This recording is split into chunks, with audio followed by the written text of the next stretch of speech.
নমস্কাৰ বন্ধুসকল, মই ৰূপম শইকীয়াই আপোনালোক সকলোকে স্বাগতম জনাইছোঁ আপোনালোকৰ নিজৰ ইউটিউব চেনেল মেডিকেল লেবৰেটৰী টেকনলজিলৈ।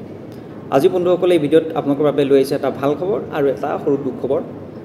তেনেহ'লে আহক ভিডিঅ'টো আমি দেৰি নকৰি আৰম্ভ কৰিছোঁ। এতিয়া প্ৰথমতে আমি ভাল খবৰটোৰে আৰম্ভ কৰিব লৈছোঁ। আপুনি যদিহে DMLT কৰিছে, BMLT কৰিছে বা আপুনি ক'ৰবাত ধৰক জব কৰি আছে, তেতিয়াহ'লে আপোনাৰ বাবে এটি ধুনীয়া সুযোগ আহিছে এটা জব পোৱাৰ, এটা ভাল জব পোৱাৰ। আপুনি অন্যথা যদি যিকোনো ডিপ্ল'মাধাৰী হয়, ধৰক ফাৰ্মাচিষ্ট কৰিছে আপুনি বা OT এটেণ্ডেণ্ট হওক বা যিকোনো আপোনাৰ যদি এক্সট্ৰা কোৱালিফিকেশ্যন আছে, তেনেহ'লে আপোনাৰ বাবে এটি আটাইতকৈ ভাল সুযোগ হ'ব এটা ভাল জব লোৱাৰ।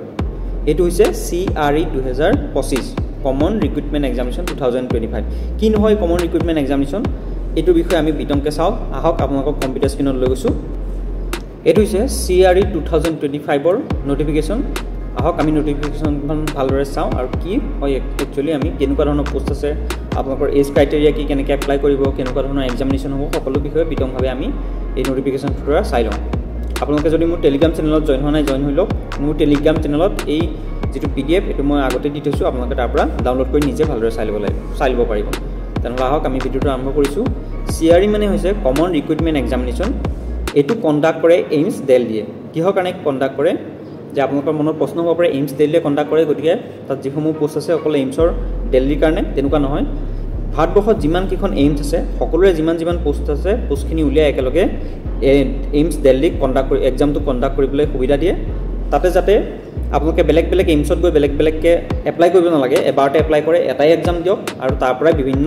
জেগাত আপোনালোকে চিলেক্ট হ'ব পাৰে। তাৰ সুবিধা হোৱাকৈ এটা এক্সামিনেশ্যন কণ্ডাক্ট কৰে এইমছ দিল্লীয়ে। এক্সামিনেশ্যনটোৰ ইম্পৰ্টেণ্ট ডেটসমূহ আমি চাই লৈছোঁ। আপোনালোকৰ ক্লজিং ডেটটোত একদম ওপৰতে লিখা আছে 31 জুলাই 2025। আপোনালোকৰ হাতত বেছি দিন নাই, আজি অন্ততঃ 13-14 তাৰিখ হ'লেই। ষ্টাৰ্টিং হৈছিলে 12 তাৰিখৰ পৰা আৰু আপোনালোকৰ ক্লজিং ডেট হ'ব 31 জুলাই 2025। গতিকে আপোনালোকৰ হাতত বেছি টাইম নাই, সোনকালে আপোনালোকে এপ্লাই কৰিব লাগিব। কিন্তু দুটামান ইম্পৰ্টেণ্ট কথা আছে এপ্লাই কৰাৰ আগতে, সেইখিনি মই আপোনালোকক জনাই দিছোঁ। আৰু এক্সামিনেশ্যন কেতিয়া হ'ব? CBT মানে হৈছে কম্পিউটাৰ বেছড টেষ্ট। এইটো হ'ব 25 আগষ্ট 2025 বা 26 আগষ্ট 2025। এইটো হৈছে ধৰি লোৱা তাৰিখ। এইটো ডেটত নহ'ব পাৰে, আগুৱাব পিছুৱাব পাৰে। সেইটো কাৰণে আপোনালোকৰ নটিফিকেশ্যন আহিব কেতিয়া হয়। আৰু যিটো ডেটত এক্সামিনেশ্যন হ'ব তাৰ এসপ্তাহ আগতে আপোনালোকক এডমিট কাৰ্ড জাৰি হ'ব। আৰু স্কিল টেষ্ট, কিছুমান এনেকুৱা ধৰক বস্তু আছে যাৰ কাৰণে স্কিল টেষ্টৰ প্ৰয়োজন হ'ব, সেইসমূহ আপোনালোকক তলত মই দেখুৱাই দিম। তাৰ কাৰণেও এক্সট্ৰাকৈ নটিফিকেশ্যন আহিব। চাওক ইয়াত কি কি জেগাত আপোনালোকৰ পোষ্টসমূহ আছে। AIIMS Bathinda, AIIMS Bhopal, AIIMS Bilaspur, তেনেকৈ বহু বেলেগ বেলেগ জেগাত আছে। আমাৰ এইমছ গুৱাহাটীখন ইয়াত ইনক্লুডেড নাই, যদিও যিটো এমপ্লয়ী ষ্টেট ইঞ্চুৰেঞ্চ কৰ্পৰেশ্যন আছে, ইজাইক বুলি যাক কোৱা হয় শ্বৰ্টত, 15 নম্বৰত, এইটো আমাৰ নৰ্থ ইষ্টৰো এটা অৰ্গেনাইজেশ্যন আছে, তাতো আপোনালোকে ইয়াত জব পাব পাৰে।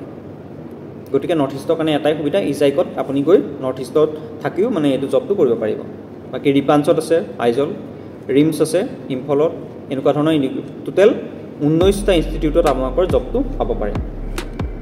বাকী এপ্লিকেশ্যন প্ৰচেছটো আপোনালোকৰ অনলাইন হ'ব। অনলাইন এপ্লাই কৰাৰ পিছত আপোনালোকৰ এটা কমন ৰিক্ৰুইটমেণ্ট এক্সামিনেশ্যন হ'ব,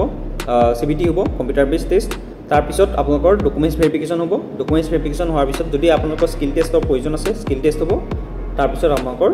ফাইনেল ছিলেকশ্যন হ'ব। এতিয়া তাৰ আগতে আৰু দুটামান কথা কৈ দিছোঁ মই। আপোনালোকে যেতিয়া এপ্লাই কৰিব তাৰ আগতে ভালদৰে প্ৰথম নটিফিকেশ্যনখন আগতে পঢ়ি ল'ব। তাৰপিছত কৈছে আপুনিতো ইয়াত বহুত কেইখন ধৰক ইনষ্টিটিউটত এপ্লাই কৰিব পাৰিব, কিন্তু আপোনালোকৰ ছিলেকশ্যন কোনখনত হ'ব সেইটো ডিপেণ্ড কৰিব আপোনালোকৰ চইচৰ ওপৰত। প্ৰথমতে আপোনাৰ এপ্লাই হ'ব, এক্সাম দিয়াৰ পিছত যিকোনো সময়তে এটা মানে উইণ্ড' অ'পেন কৰি দিব, যাতে আপুনি প্ৰিফাৰেঞ্চ দিব পাৰে, মোক এইটো জেগাত জব লাগে, তেনেকৈ চিৰিয়েলি সজাই দিব পাৰে। আপুনি যিটো প্ৰিফাৰেঞ্চ দিব সেইমতে যদি আপোনাৰ ধৰক মাৰ্কছ থাকে, আপুনি কোৱালিফাই কৰে, তেনেহ'লে তাত আপুনি জব পোৱাৰ চান্স থাকিব। আৰু যিসমূহৰ কাৰণে আপুনি যদি প্ৰিফাৰেঞ্চ দিয়া নাই, তাত কিন্তু কেতিয়াও জব নাপায়। বা আপুনি যদি ফিল আপেই নকৰিলে প্ৰিফাৰেঞ্চ, তেতিয়াহ'লে আপোনাৰ ডিছকুৱালিফাই কৰা হ'ব। গভৰ্ণমেণ্ট ফাণ্ডেড অৰ্গেনাইজেশ্যনত কাম কৰিছে, তেনেহ'লে আপোনালোকে NOC লাগিব। আৰু এক্সপিৰিয়েঞ্চ চাৰ্টিফিকেটৰ কথা কি কৈছে, যে আপুনি য'ত কাম কৰি আছে তাৰ পৰা এক্সপিৰিয়েঞ্চ চাৰ্টিফিকেট বনাব। তাত কি কি উল্লেখ থাকিব লাগিব,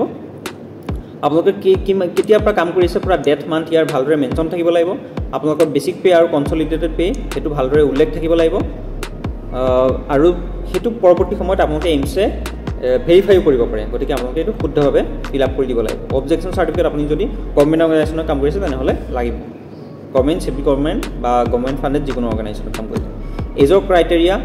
আপুনি যদি OBC হয় 5 বছৰ পাব, 3 বছৰ পাব, আৰু ST SC হ'লে 5 বছৰ পাব। আৰু OBC হ'লে আপোনালোকে নন ক্ৰিমিলিয়াৰ চাৰ্টিফিকেটখন আপোনালোকে যিটো ফৰ্মেট দিয়া আছে ইয়াৰ যিটো নটিফিকেশ্যনটোতে এটা ফৰ্মেট দিয়া আছে আপোনালোকে সেই ফৰ্মেট মতে উলিয়াব লাগিব বনাব লাগিব ST হওক SC হওক যিটো ফৰ্মেট ইয়াত দিয়া আছে সেই ফৰ্মেট মতে আপুনি এখন আপলোড কৰিব লাগিব আৰু এটা কথা মনত ৰাখিব আপুনি যদি নন ক্ৰিমিলিয়াৰ চাৰ্টিফিকেটখন ইয়াত যিখন জমা দিব সেইখন নতুন ফাইনেন্সিয়েল ইয়াৰৰ হ'ব লাগিব 2025-26 অৰ্থাৎ এপ্ৰিল 2025 চনৰ পিছৰ হ'ব লাগিব যদি আপোনালোকে সেইখন বৰ্তমান আপোনাৰ নতুনকৈ উলিওৱা নাই তেনেহ'লে যিখন আগৰ আপোনাৰ নন ক্ৰিমিলিয়াৰ চাৰ্টিফিকেট আছিলে সেইখন আপুনি আপলোড দিব পাৰিব কিন্তু যেতিয়া ডকুমেণ্টছ ভেৰিফিকেশ্যন হ'ব তেতিয়া নতুনখন আপুনি মানে প্ৰডিউচ কৰিব পাৰিব লাগিব যদি নতুনকৈ আপুনি বনোৱাখন দিব নোৱাৰে নতুনকৈ আপুনি যদি ধৰক ভেলিডিটি আপোনাৰ গুচি গ'ল আপুনি যদি বনাব নোৱাৰিলে তেনেহ'লে আপোনাৰ যেটো কেণ্ডিডেটছৰ এটো কেনসেল কৰা হ'ব আপোনাক আনৰিজাৰ্ভ ক্যাটাগৰী নধৰে তেতিয়া আপুনি এজ ৰিলেক্সেশনো নাপাব আৰু যিসমূহ পোষ্টত ধৰক OBC কাৰণে ক্যাটাগৰী যিখিনি জব আছে সেইখিনিও নাপাব আনৰিজাৰ্ভ খিনিও নাপাব গতিকে এটো বহুত বেছি ইম্পৰ্টেন্ট হয় আপুনি অতি সোনকালে এখন এপ্লাই কৰি দিয়ক কাৰণ নন ক্ৰিমিলিয়াৰ এপ্লাই কৰোতে বহুত সময় লাগে 30 দিন লাগে তাৰ আগতে ইনকাম সাৰ্টিফিকেট আকৌ উলিয়াব লাগিব গতিকে আপুনি শীঘ্ৰেই এখন অনলাইন এপ্লাই কৰি দিয়ক আৰু যেতিয়া আপুনি পুৰণাখন দি পেলাই আপুনি এপ্লাই কৰিব তাৰ লগতে আপুনি নতুনখন যে এপ্লাই কৰিছে তাৰ একনলেজমেন্ট ৰিসিপ্টখন ইয়াৰ লগত গাঁঠি দিব লাগিব ইম্পৰ্টেন্ট হৈছে এইটো আপোনালোক যিটো মই বেয়া খবৰ বিষয়ে কৈ আছিলোঁ সেইটো হৈছে এপ্লিকেশন ফিজ জেনেৰেল OBC ক্যান্ডিডেটৰ বাবে 3000 আৰু ST SC ক্যান্ডিডেটৰ বাবে 2400 এটো যেটো 3000 আৰু 2400 টকা এটো মুঠে একদম কম ৰকমৰ নহয় এটো এটা হাই ফিজ বুলি ক'ব লাগিব এটো সকলোৰে বাবে গ্ৰহণযোগ্য নহয় সকলোৱে নোৱাৰিব পাৰে এপ্লাই কৰিবলৈ তথাপিও আপুনি যদি পুৰা কনফিডেন্ট হয় মই পৰীক্ষাত ভালদৰে পাছ কৰিম আপোনাৰ যদি সেই যোগ্যতাখিনি আছে তেনেহলে মই আপোনাক অনুৰোধ জনাম এটো বহুতে বেছি ভাল জব হ'ব পাৰে আপোনাৰ বাবে কাৰণ সেন্ট্ৰেল গভৰ্ণমেন্টৰ জব হয় তাত দৰমহাই অসম চৰকাৰতকৈ বহুতে বেছি আপোনাক অন্যান্য সুবিধাসমূহ বহুতে পাব আপুনি যদি আপোনাৰ যদি সেই যোগ্যতাখিনি আছে বুলি আপুনি ভাবে গতিকে আপুনি জবটোৰ কাৰণে এপ্লাই কৰক আৰু ইয়াত কোৱা হৈছে যদি 500তকৈ ক্যান্ডিডেট কম থাকে তেনেহলে যিকোনো জায়গাত আপোনাকৰ মানে নিজৰ জায়গাত নহব পাৰে আপুনি অসমৰ পৰা এপ্লাই কৰিছে অসমত নহব পাৰে আপোনাৰ দিল্লীত গৈ এক্সাম দিব লগা হ'ব পাৰে হেতু আপোনাক 10 দিন আগতে জনাই দিয়া হ'ব আৰু এডমিট কাৰ্ড 7 দিন আগত আপোনাক ডাউনলোড কৰি ল'ব পাৰে 3 দিন আগত হয়তো 3 দিন আগত ডাউনলোড কৰিব পাৰিব আৰু আপোনাকৰ যেটো সিটি হেতু 7 দিন আগত জনাই দিব তাৰপিছত ইয়াত দিয়া আছে এক্সামিনেশ্যন প্যাটাৰ্নটো কেনেকুৱা ধৰণৰ হ'ব প্ৰথমতে আপোনাৰ কম্পিউটাৰ বেস টেষ্ট হ'ব এটো টোটাল 100টা কোৱেশ্চন থাকিব আৰু 400 মাৰ্কৰ কোৱেশ্চন তাৰ মানে এটা কোৱেশ্চনত 4 মাৰ্ক থাকিব আৰু তাত নেগেটিভ মাৰ্কিং থাকিব নেগেটিভ মাৰ্কিং কি এটা কোৱেশ্চন ভুল কৰিলে 1 মাৰ্ক কটা যাব তাৰ মানে 1/4 আপুনি শুদ্ধ হলে 4 মাৰ্ক পাব আৰু যদি ভুল হয় তেনেহলে 1 মাৰ্ক কটা যাব আপুনি যদি এটেম্পটে নকৰে তেনেহলে তাত কোনো মাৰ্ক কটাও নাযায় মাৰ্ক দিয়াও নহয় আৰু টোটাল 5টা সেকশন থাকিব সেকশন সমূহ আপোনালোকৰ বেসড হ'ব আপোনালোকৰ ট্ৰেডৰ ওপৰত আপুনি কোনটো ট্ৰেডৰ পঢ়িছে তাৰে প্ৰথম যেটো হ'ব প্ৰথম যেটো সেকশন হেতু হ'ব জেনাৰেল নলেজৰ ওপৰত আৰু বাকিখিনি মানে 20টা কোৱেশ্চন আপোনালোকৰ জেনাৰেল নলেজ ওপৰত হ'ব আৰু বাকি যিসমূহ কোৱেশ্চন হ'ব সেইখিনি আপোনালোকৰ ট্ৰেড ৰিলেটেড হ'ব ইয়াত কিছুমান পোষ্ট আছে যিখিনি ডিগ্ৰী লেভেলৰ কিছুমান আছে ধৰ হাই সেকেন্ডাৰী লেভেলৰ যিসমূহ হাই সেকেন্ডাৰী লেভেলৰ পোষ্ট আছে তাত যেটো ল্যাঙ্গুৱেজ কোৱেশ্চন পেপাৰ ল্যাঙ্গুৱেজ হেতু আহিব ইংলিশ আৰু হিন্দী দুইটা হেৰিয়তে মিডিয়ামতে কিন্তু যিসমূহ পোষ্ট আপোনালোকৰ ডিগ্ৰী লেভেলৰ পোষ্ট সেইখিনি ইংলিশ কোৱেশ্চন পেপাৰখন অনলি ইংলিশত আহিব আৰু এনেকুৱা কিছুমান মানে ক্যাটাগৰী বনাই দিছে ক্যাটাগৰীতে বেলেগ পোষ্ট ধেৰ সোমাইছে কিছুমান হাই সেকেন্ডাৰী আছে কিছুমান ধৰক ডিগ্ৰী লেভেলৰ আছে একেটা ক্যাটাগৰীতে তেতিয়া কি হ'ব যেটো এক্সামিনেশ্যন কন্ডাক্ট কৰিব তাৰ যিখন কোৱেশ্চন পেপাৰ সেইখন অনলি ইংলিশতে থাকিব যদি এটা গ্ৰুপত পৰি যায় এটো ভালদৰে ইয়াত মিডিয়াম অফ এক্সামিনেশ্যনত উল্লেখ আছে আপোনালোকে পঢ়ি চাব আৰু ইয়াত যেটো 5টা সেকশনৰ কথা কোৱা হৈছে প্ৰথম 20টা কোৱেশ্চন আহিব এটো জেনাৰেল নলেজ এপ্টিটিউড আৰু কম্পিউটাৰ ৰিলেটেড কোৱেশ্চন হয় আৰু বাকি 8টা আপোনালোকৰ ৰিলেটেড হ'ব কোৱালিফিকেশনৰ ওপৰত এসেনশিয়াল আপোনাৰ যেটো ডিজায়াৰেবল কোৱালিফিকেশন তাৰ ওপৰত আহিব আপুনি যদি MLT পঢ়িছে MLT পৰা কোৱেশ্চন আহিব ফাৰ্মাসিষ্ট পঢ়িছে যদি ফাৰ্মাসিষ্টৰ পৰা আহিব তাৰপিছত ইয়াত মিডিয়াম অফ এক্সামিনেশ্যন কলো আৰু কোৱালিফিকেশন ক্ৰাইটেৰিয়া কি হ'ব আপোনালোকৰ CBT এক্সামিনেশ্যনৰ ওপৰত ডিপেন্ড কৰি আপোনালোকক ডকুমেন্টছ ভেৰিফিকেশনৰ কাৰণে মতা হ'ব আৰু যদি তাই হয় ইয়াৰ বিষয়ে উল্লেখ আছে কেনেকৈ কি কৰা হ'ব আৰু ইয়াত এতিয়া চাও আপোনালোকক ধৰক কি কোনবিলাক পোষ্টৰ কাৰণে এজ কিমান লাগে তাৰ পিছত স্কিল টেষ্ট আছে নাই সেই বিষয়ে চাই লওঁ ইয়াত পোষ্ট কি আছে আপোনালোকে চাব পাৰে পোষ্ট এটো এসিস্ট্যান্ট ডায়েটিশিয়ান ইয়াত এটা পোষ্ট নহয় বহুত পোষ্ট আছে বহুত দীঘলীয়া হয় আপোনালোকক মই ডাইৰেক্ট লৈ গৈছো মেডিকেল ল্যাবৰেটৰী ৰিলেটেড এটো এটা 17 নম্বৰ যেটো গ্ৰুপ হয়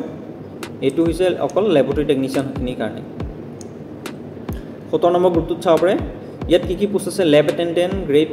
2 lab technician junior medical lab technologist lab attendant grade 2 lab attendant grade 2 lab attendant grade 2 বাকি যিমানখিনি পোষ্ট আছে টেকনিশিয়ান তাৰপিছত আছে senior technician laboratory technician medical laboratory technologist এনেকুৱা বহুত ধৰণৰ পোষ্ট একেলগে কেটেগৰাইজ কৰি 17 নম্বৰ দিয়া আছে আৰু ইয়াৰ সাবজেক্টটো হ'ব মেডিকেল ল্যাবৰেটৰী টেকনলজি ওপৰত আৰু ইয়াৰ কোৱেশ্চন পেপাৰ বাইলিংগুৱেল আহিব হিন্দী আৰু ইংলিছ দুইটাতে আহিব আৰু স্কিল টেষ্ট চাওক স্কিল টেষ্ট ইয়াত নাই বাকি আপোনাৰ যি ট্ৰেড আছে ইয়াত ভালদৰে চাই ল'ব পাৰিব ল্যাবৰেটৰী টেকনিশিয়ান 17 নম্বৰৰ যিখিনি ইয়াত চাওক বেলেগ বেলেগ পোষ্টৰ কাৰণে বেলেগ বেলেগকৈ লিখা আছে কোনটো ইনষ্টিটিউটত আপোনাৰ পোষ্টটো আছে এজ কিমান লাগে পে লেভেল কোনটো হয় আৰু কোৱালিফিকেশ্যন কি লাগে ইয়াত ভালদৰে ডিটেইলছকৈ লিখা আছে আপুনি ভালদৰে এবাৰ নিজে এই নোটিফিকেশ্যনটো চাই ল'ব ইয়াৰ পেজ নম্বৰ 57 পৰা এইখিনি ভাল উল্লেখ আছে মানে পোষ্টসমূহ অলপমান মই আপোনালোকক চাই দিছোঁ জুনিয়ৰ মেডিকেল লেব টেকনলজিষ্ট তাৰ এইমছ 3টাত আছে 18 পৰা 27 বছৰ আৰু পে লেভেল 5 তাৰপিছত এসেনশিয়াল কোৱালিফিকেশ্যন ইয়াত লিখা আছে 10+2 লাগিব সায়েন্সত ফিজিক্স কেমিষ্ট্ৰি এণ্ড বায়'লজি বা বায়'টেকনলজি এইকেইটা ছাবজেক্ট লাগিব 2 years regular diploma in medical laboratory technology লগতে ইয়াৰ এইটো লাগিব 2 yearsৰ ৰেগুলাৰ ডিপ্ল'মা লাগিব ফ্ৰম গভৰ্ণমেণ্ট ৰিকগনাইজ ইনষ্টিটিউট বা ইউনিভাৰ্চিটি আপোনালোকৰ যিটো ইনষ্টিটিউটৰ পৰা কৰিছে এইটো গভৰ্ণমেণ্ট ৰিকগনাইজ হ'ব লাগিব তাৰপিছত লগতে 1 year relevant experience লাগিব attached with hospital having minimum 100 bed এটো যেটো 4 নম্বৰ আছে মেডিকেল ল্যাবৰেটৰী টেকনলজিষ্ট ইয়াৰ কাৰণে যেটো পে লেভেল 5 হয় ইয়াত 1 বছৰ এক্সপেৰিয়েন্স বিচাৰিছে আৰু যেটো জায়গাত কাম কৰিছে হেতু মিনিমাম 100 বেডেড হ'ব লাগিব নহলে আৰু এটা অৰ বুলিও দিছে 10+2 সাবজেক্ট ফিজিক্স কেমিষ্ট্ৰি বা বিএসসি মেডিকেল ল্যাবৰেটৰী টেকনলজি হ'ব লাগিব বা বেচেলৰ মেডিকেল ল্যাবৰেটৰী টেকনলজি হ'ব লাগিব আপুনি যদি বিভাগ কৰিছে এটো বেচেলৰতে ধৰা হ'ব বা আপুনি বিএসসি এমএলটি কৰিব পাৰে এটো হলে আপোনালোকৰ এক্সপেৰিয়েন্সটো কোনো প্ৰয়োজন নাই যদি আপোনালোকে ডিপ্লোমা কৰিছে ইয়াত এক্সপেৰিয়েন্স লাগিব বাকি অনন্য কিছুমানতো পোষ্ট আছে যত এক্সপেৰিয়েন্স প্ৰয়োজন নাই যেনেকৈ ল্যাব টেকনিশিয়ান এটো 5 হয় 21 পৰা 30 বছৰ বয়সলৈকে আপোনালোকে এপ্লাই কৰিব পাৰিব এইমছ ৰাজকোটত আছে কোৱালিফিকেশ্যন 10+2 সায়েন্স লাগিব আৰু diploma in medical laboratory technology আৰু যদি ডিজাইবল আপোনালোকে বিচাৰিছে নহলেও কথা নাই BSc in medical laboratory technology হলে তেওঁলোকক প্ৰিফাৰেন্স দিয়া হ'ব এনেকুৱা বহু পোষ্ট আছে চাই লওক 8 9 10 এনেকুৱা 10টা 11 12 বেলেগ বেলেগ কেটেগৰীত বেলেগ বেলেগ জায়গাত পোষ্ট আছে মই আপোনালোকক নৰ্থ ইষ্টত যেটো আছে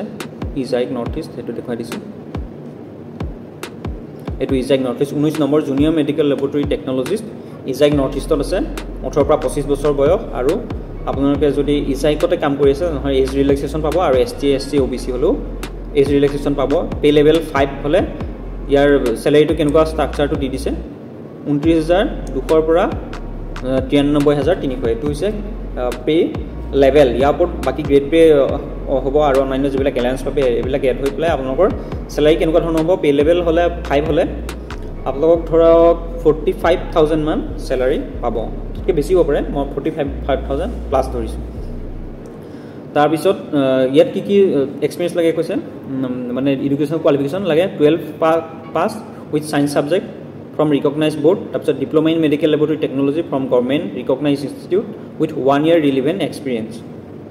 desirable qualification is a bachelor degree in medical laboratory science এখিনি হৈছে বিভিন্ন পোষ্টসমূহ 22 23 টোটাল 28 বহুত আছে 38 টোটাল 41 টা পোষ্ট আছে অকল ল্যাব টেকনিশিয়ানৰ কাৰণে 41 টা নহয় 41 টা ক্যাটাগৰীত আপোনালোকৰ পোষ্ট আছে স্কিম স্টাফ এখিনি ল্যাব টেকনিশিয়ানৰ পোষ্ট কোড কিমান আছে এটো পেজ নাম্বাৰ 147 ত আছে চাওক এখিনি হৈছে টোটাল পোষ্ট এখিনি এটো ক্যাটাগৰী টোটাল প্ৰথমটো 38 আছে তাৰ পিছত 11 আছে কিছুমান জায়গাত কম আছে কিছুমান এটো 40 জুনিয়ৰ এইমছ 3টাত বহুত পোষ্ট আছে 40টা বাকি 52টা আছে আপোনাৰ এইমছ মংগলাগিৰি তাতো ভালেমান পোষ্ট আছে 10টা পোষ্ট আছে ইজাইক ঝাৰখণ্ড আৰু ইজাইক নৰ্থ ইষ্টত দেখাই দিছো ইজাইক নৰ্থ ইষ্ট কত গল ইজাইক নৰ্থ ইষ্টত টোটাল 28টা পোষ্ট আছে 12টা হৈছে আনৰিজাৰ্ভ 3টা হৈছে ইডব্লিউএছ ওবিসি 8টা 4টা এসটি এটা এসটি টোটাল 28টা পোষ্ট হয় আৰু এক্স সাৰ্ভিসমেনৰ কাৰণে 3টা ফিজিক্যালি ডিসেবল পাৰ্সনৰ কাৰণে এটা এনেকুৱা ধৰণৰ পোষ্ট আছে এতিয়া কথা হল আপোনালোকে গম পালে ইম্পৰ্টেন্ট ডেটস সমূহ তাৰ পিছত গম পালে এডুকেশনাল কোৱালিফিকেশ্যন কি লাগে এপ্লিকেশ্যন ফিজ কেনেকৈ এপ্লাই কৰিব আপোনালোকে যেটো ইয়াৰ ৱেবসাইট হয় এইমছ দিল্লী তাত গৈ পেলাই আপোনালোকে এপ্লাই কৰিব পাৰিব যেটো এপ্লিকেশ্যনৰ লিংক হয় এপ্লাই কৰা সেইটো মই ডেছক্ৰিপশ্যনত দি থ'ম আৰু আপোনালোকে এই ন'টিফিকেশ্যন যিটো এইটো মোৰ টেলিগ্ৰাম চেনেলৰ পৰা আপোনালোকে ডাউনলোড কৰি ল'ব পাৰিব বাকী সিলেকশ্যন প্ৰচেছটোৰ বিষয়ে মই কৈ দিছোঁ প্ৰথম CBT হ'ব এবাৰ কৈছিলোঁ আকৌ কৈ দিছোঁ CBT হ'ব CBT হোৱাৰ পিছত আপোনালোকৰ ডকুমেণ্টছ ভেৰিফিকেশ্যন হ'ব যিহেতু লেব টেকনিচিয়ানৰ কোনো স্কিল টেষ্ট নাই স্কিল টেষ্ট নহয় আপোনালোকে যিসমূহ মাৰ্ক পাব যি মাৰ্কছ পাব CBTত এই CBTৰ ওপৰতে ভেলিড কৰি আপোনালোকৰ সেইখন বনিব ফাইনেল মেৰিট লিষ্টখন বনিব তাৰপিছত জব পোষ্টিং ক'ত হ'ব আপোনালোকে যিটো প্ৰিফাৰেঞ্চ দিব সেই প্ৰিফাৰেঞ্চ মতে হ'ব যদি প্ৰিফাৰেঞ্চ নিদিয়ে আপোনালোকৰ কেঞ্চেল হ'ব আৰু ইম্পৰ্টেণ্ট কথা হ'ল আপোনালোকে এপ্লাই কৰোঁতে বহুত সাৱধানে এখন ভালদৰে পঢ়ি ল'ব আৰু যিসমূহ ধৰক এই চাৰ্টিফিকেট ক'লে category certificate ST SC OBC এইবিলাক আপলোড দিব লাগিব নন ক্ৰিমিলিয়াৰ বহুত ইম্পৰ্টেণ্ট নন ক্ৰিমিলিয়াৰ পুৰণাখন দিলে নতুনকৈ এপ্লাই কৰাৰ যিখন একনলেজমেণ্ট ৰিচিপ্ট এখন দিব লাগিব আৰু যেতিয়া ডকুমেণ্টছ ভেৰিফিকেশ্যন হ'ব সেইখন লগত আপুনি নিব পাৰিব লাগিব আশা কৰিছোঁ আপোনালোকে এপ্লাই কৰক আৰু ইয়াৰ ওপৰত যিখিনি প্ৰিপেৰেশ্যন ষ্ট্ৰেটেজি ইয়াৰ ওপৰত মই ভিডিঅ' বনাবলৈ চেষ্টা কৰিম আশা কৰিছোঁ আপোনালোকে ভিডিঅ'টো ভাল পাইছে আৰু যদি কিবা ডাউট আছে আপোনালোকে কমেণ্ট ছেকশ্যনত জনাই ল'ব যদি প্ৰথমবাৰ চেনেলটোৰ বাবে ভিজিট কৰিছে চেনেলটো ছাবস্ক্ৰাইব কৰি ল'ব ইয়াৰ প্ৰিপেৰেশ্যন ষ্ট্ৰেটেজি বা ইয়াৰ অন্যান্য চিলেবাছ ইয়াৰ ওপৰত ডিটেইলছ ভিডিঅ' মই ভৱিষ্যতলৈ বনাই দিম ধন্যবাদ